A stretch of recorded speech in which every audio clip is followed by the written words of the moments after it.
ஏஐக்கு வந்து உணர்வுகள் கிடையாது. இப்ப வந்து ஒரு இடத்துல வந்து செவ்வாய் அப்டின்னா, நம்ம வந்து செவ்வாய பல இடங்கள்ல குறிப்பிடுவோம். ம். வெற்றிக்கும் செவ்வாய் தான் சொல்லுவாங்க. உடல்ல வரக்கூடிய நோய்க்கும் செவ்வாய் தான் சொல்லுவாங்க. அ உங்களுக்கு நீங்க இந்த கடவுள கும்பிடணும் அப்டின்னாலும் செவ்வாய தான் சொல்லுவாங்க. பல இடம் இருக்கு. ஒரு ஜோதிடரா நான் உங்கள வந்து பார்க்கும் பொழுது, எனக்கான கிரக நிலைய பொறுத்து நீங்க சொல்லிடுவீங்க. இந்த இடத்துல இருக்கக்கூடிய செவ்வாய் இந்த மாரியான பலன் கொடுக்கும். அதுக்கு நீங்க இந்த தீர்வு எடுத்துக்கோங்கன்னு சொல்லிட்டு. கரெக்ட்.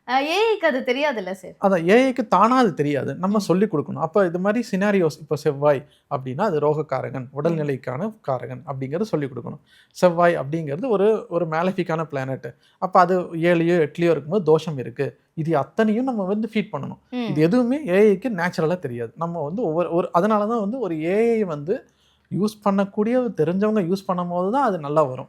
அது யூஸ் பண்ண தெரியலன்னா, அது அது தவறான விளைவுகள் குடுக்கும். இப்போ உதாரணத்துக்கு ஏஐல வந்து ஹாலுசினேஷன் அப்படின்னு ஒரு வேர்ட் சொல்லுவாங்க. ஹாலுசினேஷன் என்னன்னா, தனக்கு தெரிஞ்ச மாரியே அது ம், காட்டிக்கும். இது வந்து ஏஐ உலகுல அதிகமா யூஸ் பண்ற ஒரு வேர்ட். அப்போ நீங்க ஒரு டேட்டாவ ப்ராப்பரா அதுக்கு சொல்லிக் குடுக்கலைன்னா என்ன ஆகும்னா, அது தவறா தான் சொல்லும். அப்ப ம். ஏஐல அந்த ரிஸ்க் இருக்கான்னா இருக்கு. ஆனா, அத எப்படி போக்கணும் அப்படின்னா, அந்த சப்ஜெக்ட்ல எக்ஸ்பெர்ட்டா இருக்கிறவங்க அந்த ஏஐக்கு ட்ரெய்னிங் கான்ஸ்டன்ட்டா குடுத்துக்கிட்டே இருக்கணும். குடுக்க அது கத்துக்கிட்டே வந்து அது வந்து பலன்களை சொல்லும். Okay sir. இப்போ ஒரு ஃபார் எக்ஸாம்பிள் ஒரு பிளானட் வந்து ஒரு 1000 ரிசல்ட்ஸ் குடுக்குதுன்னா, நீங்க 1000 ரிசல்ட்ஸுமே வந்து ஆல்ரெடி ஃபீட் பண்ணியிருப்பீங்க. ஆமா. அதாவது 1000 ரிசல்ட்ஸ் எக்ஸாக்ட்டா நம்ம ஃபீட் பண்ண தேவையில்ல. ஏன்னா கம்ப்யூட்டருக்கும் ஏஐக்கும் உள்ள வித்தியாசம் அதுதான்.